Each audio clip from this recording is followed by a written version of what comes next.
So always pretend you're an editor.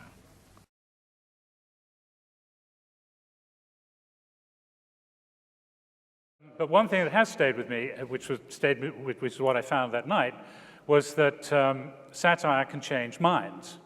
And I think that's what's kept me sort of faithful to what I call the power of laughter through all these years.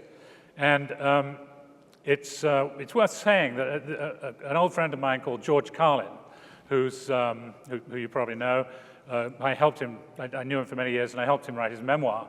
And he has a wonderful line in this memoir where he's talking about his relationship with the audience.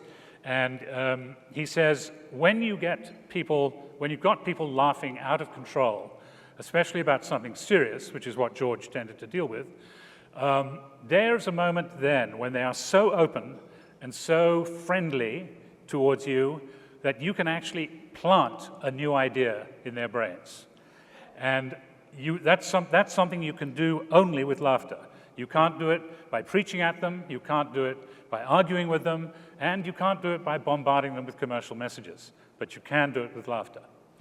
So that's sort of what we're talking about here tonight in a way, is the power of laughter. And it's sort of what you're up against, and it's also what you have to contend with, but it's also what can be harnessed.